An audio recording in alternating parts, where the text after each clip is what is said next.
What to do, homies? Today we are out here with the internet and Anarchist, the controversy rise of Jynxzi.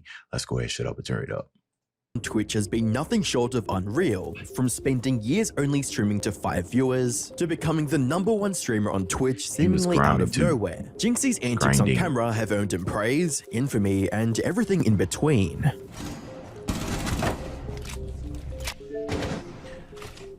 This is my world and you're just...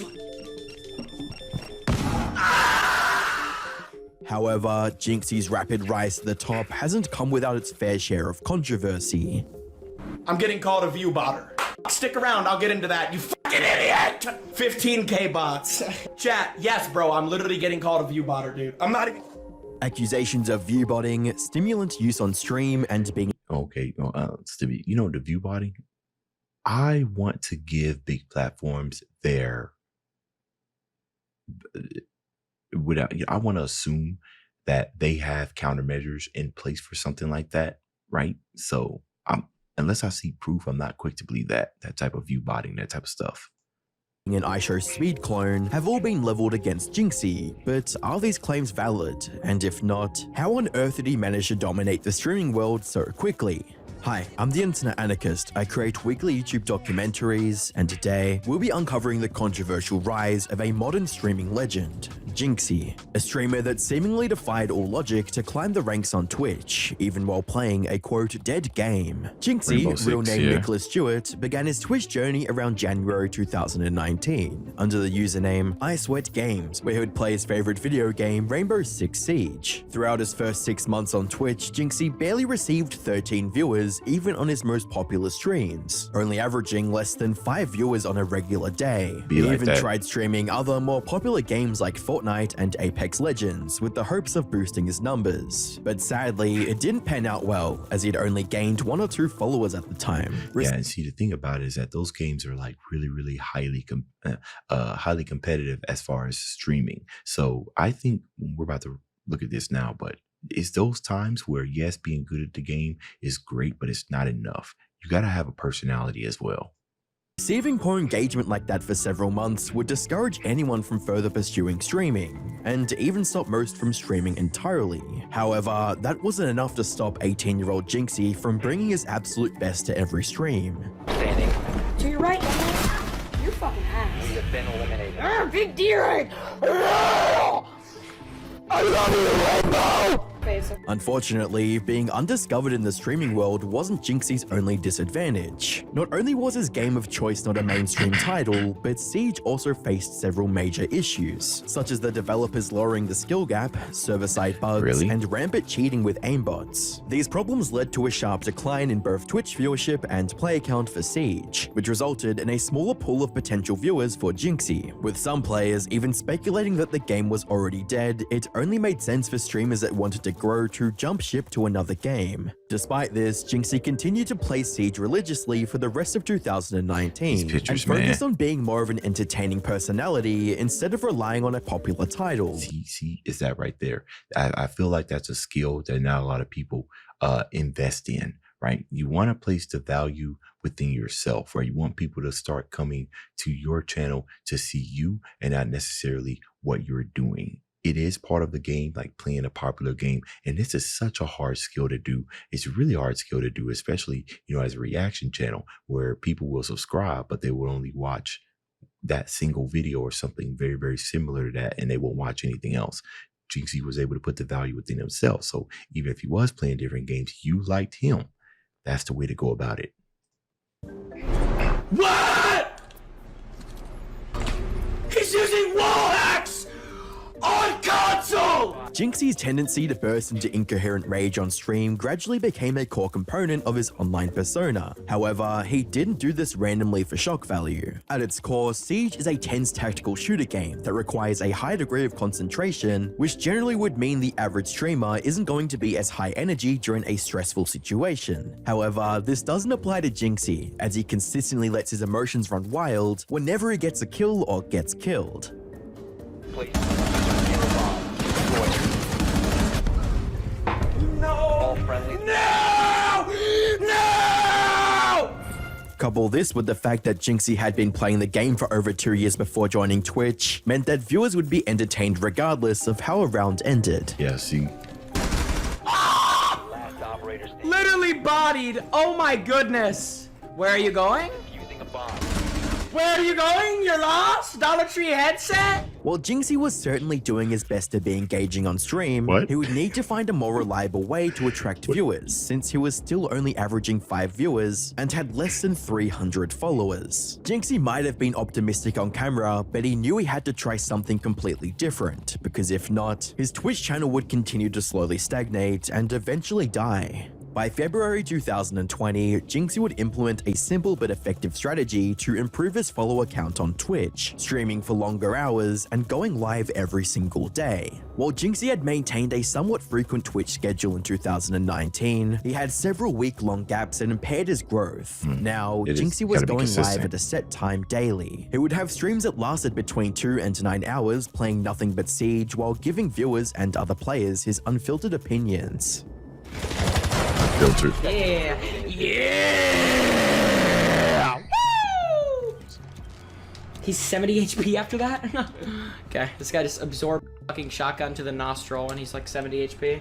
At first, his new strategy only yielded marginal results, but as the weeks turned to months, Jynxzi's follower count went from 300 to 3,000. By the 30th of August 2020, Jynxzi would triple that figure and surpass 12,000 followers with an average viewership of 150 live viewers. So what I think here is obviously, dedication, patience, right? You got to keep doing it. You got to learn how to stream to people. You got to learn how to stream to nobody, right? You need to act like you're a big streamer when you're not a big streamer. And they're going to get into this, but I assume that, a large part of that jump to 3,000 was when and hopefully it wasn't because somebody posted his internet, might have been somebody posted like a little snippet of it, is that he had, he started in 2019. So he had endless amount of content and everything to go and watch to familiarize yourself with Jynxzi. To the point to where you can decide if you wanted to watch his stream before you even jumped into his stream, which means that people who were coming to it were already aware of who he was, which helped it skyrocket even more because he had a whole backlog of stuff. So let's see if I'm right.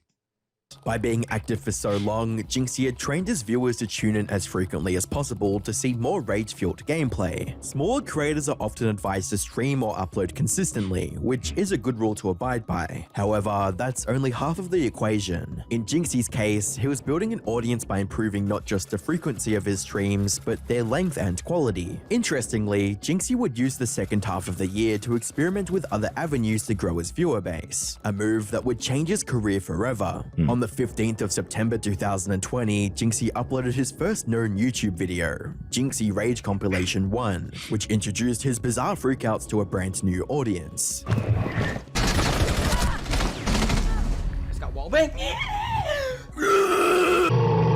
Compilations are not Sorry, I dead. need to lock in. That is terrible. Repurposed rage clips weren't the only thing that Jynxzi uploaded, as he created various gameplay tutorials and 1v1s with fans and fellow Siege players. Jynxzi versus E2, man. I don't know why so many people want to see Collapse. this. So yeah, if you guys want to support the stream, consider subscribing. Cronky, thank you the Prime sub. Bro, I wish my face cam was working, but... So, basically, this kid banned Zoph. Basically, I got literally hundreds of requests to 1v1 him. I don't know why. In one stream, I had hundreds of people request for this. So I'm all about giving the people what the people want. Around this time, Jynxzi created a TikTok account where he posted similar rage clips to what was on his YouTube channel. Although his first account was taken down for unknown reasons, it was around long enough to allow Jynxzi to reap the benefits of short-form content and establish a dedicated fan base on the platform. This is the official TikTok of Jynxzi. My old one got taken down at 200,000 followers, so make sure you drop a follow on here for daily videos. A detail that may seem inconsequential but becomes important later was that Jynxzi played exclusively on console, specifically Xbox. Since Siege is a cross-platform shooter, players who want to get an edge like pros and content creators generally gravitate to a mouse and keyboard. And for some people who don't understand why, is because it's popular thought that you are a lot more accurate with a mouse, especially in first-person shooters, than you are with a keyboard. For those of you who don't know. if they're playing on a console. This meant that casual or intermediate players who couldn't use keyboards had almost no options regarding tutorials or reaching a higher level. However, Jynxzi didn't follow that trend since he played with a controller for years. This aspect of Jynxzi's brand became immensely appealing as new viewers associated him with a stereotypical sweaty console player. He had identified an underserved market of console players and gave them exactly what they wanted. For the rest of 2020 and 2021, the positives of Jynxzi's consistent posting schedule became even more apparent as his Twitch page reached over 200,000 followers, while averaging almost 500 viewers on each stream. Special events like his birthday marathon stream easily doubled that figure. Direct interactions with his viewer base was also on the rise, as Jynxzi would host 1v1s and ranked matches, as well as encouraging people to repost clips of his stream highlights. There we go. That's the money right there. I am the one who knocks. By 2022, the sheer volume of viral content revolving around Jynxzi's wild antics had captured the attention of the entire Rainbow Six community, especially the game's developers, who would shout him out in a tweet and add an item into the game for him. The first 3 months of 2023 saw Jynxzi's online career grow to all-time highs in every metric possible, with 400,000 subscribers on YouTube, millions of followers on TikTok, and an outstanding 53,000 subs on Twitch. As a streamer, Jynxzi was in an extremely comfortable position, and other creators who achieved similar success opted to take things easy moving forward. However, Jynxzi's competitive nature would never allow for it, as he sought new ways to push himself and his career forwards. One such pattern forward was a direct challenge to the #1 Siege player in the world. There's some more stuff going on in the back end. And the back end is that he has learned the business side to his passion, which is something that's not often thought about or executed on, right? It's just passionate and it's just work, but that can only get you so far. So props to him for that. Versus me, mano y mano, 1v1 tonight. Oh, you're the best PC champion. You won a world championship. Nobody cares. Find me on Oregon tonight. Pressure. 9 p.m. Oregon? You better be there. If you're not there, I'm taking that as a duck. You better be there. To put into perspective how insane of a challenge this was, the Siege community viewed Jynxzi as an above-average console player, while Bilu was a keyboard and mouse legend with several pro tournament victories under his belt. Jynxzi was clearly the underdog, and all 40k viewers that tuned in on the 19th of March 2023 knew that fact, but they still wanted to see if he could do the impossible. I'm coming for the throne right now. I'm coming for the throne right now. This is huge. Odo is scared. I know. I know. Hey, bro. I know! The first round would go to Bilu after Jynxzi failed to react fast enough when peeking around a corner. It's generally how it works. The Rainbow Six. That boy quick. Dude! However, Jynxzi made a striking comeback following a perfectly timed bomb detonation. He's pick window. He's gotta be. Op 4 eliminated. Mission successful. Rounds 3 to 11 would see the pair trading blows, but never allowing the other to get ahead by more than one win, as the victor of each round was decided in mere milliseconds. Good game.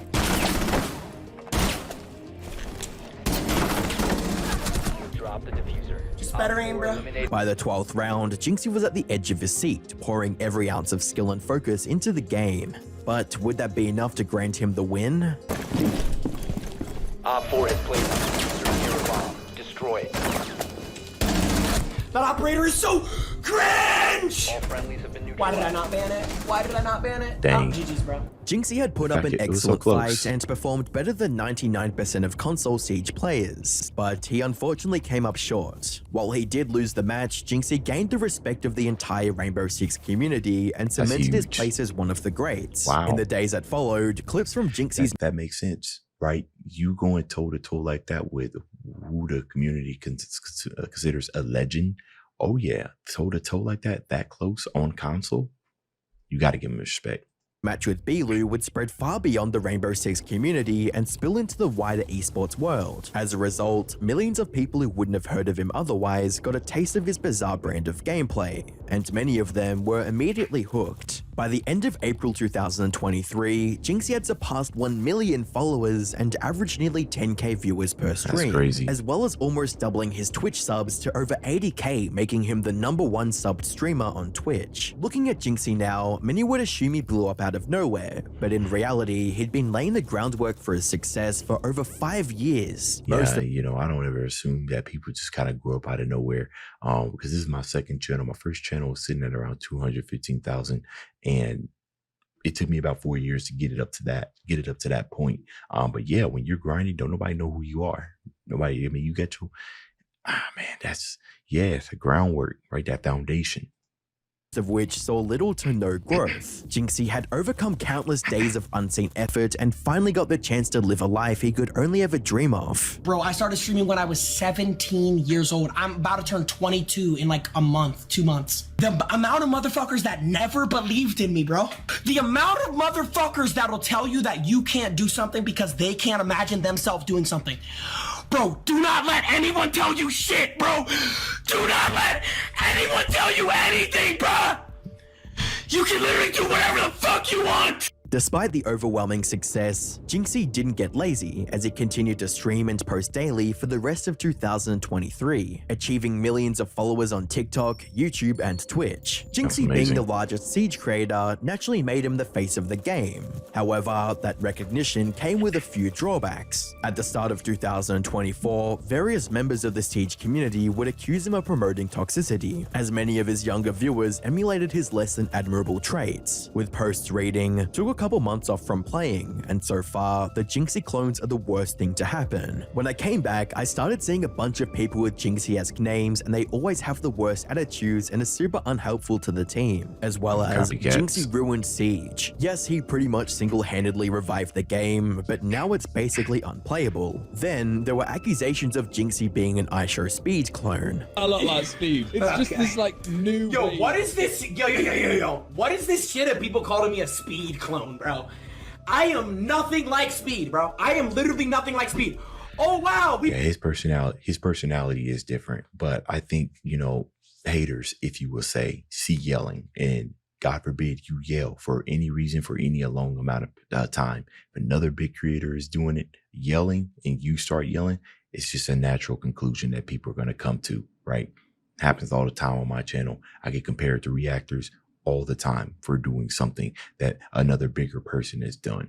If you are a creator and you're in that situation, best thing you could do is just ignore them.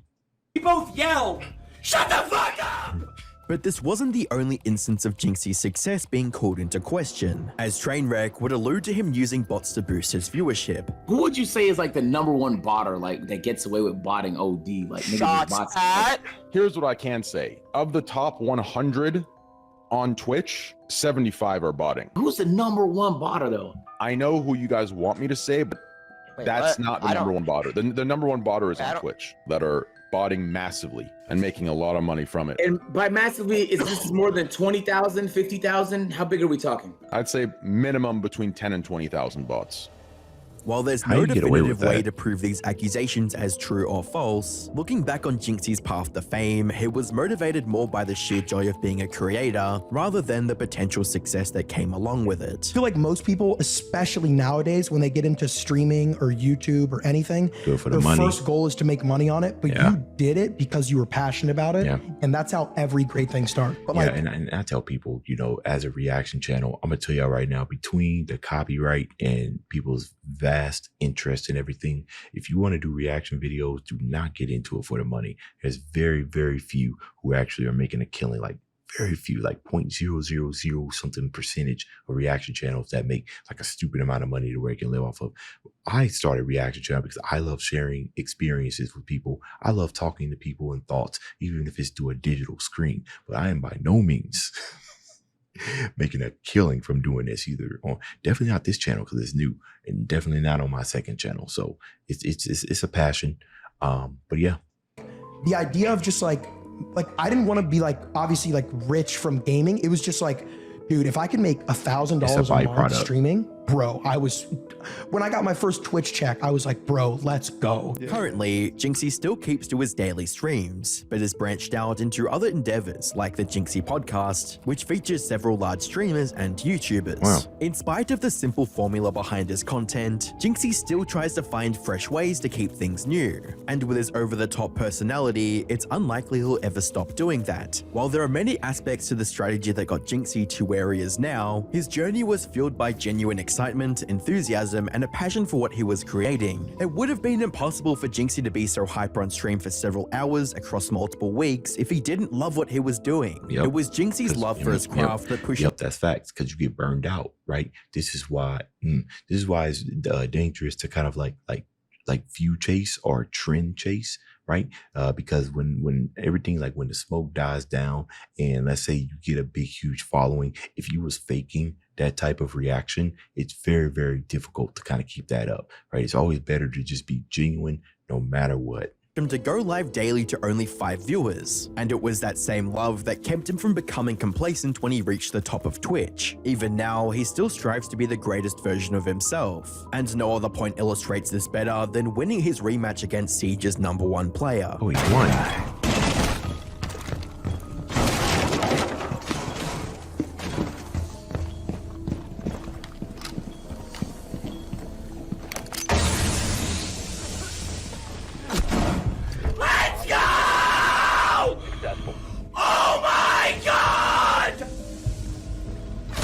That was well Viewers timed. can subconsciously notice when a creator doesn't genuinely care about what they create, and it manifests in low engagement and negative feedback. However, once an audience knows I don't get a lot of negative feedback on my reactions, but I do get low engagement.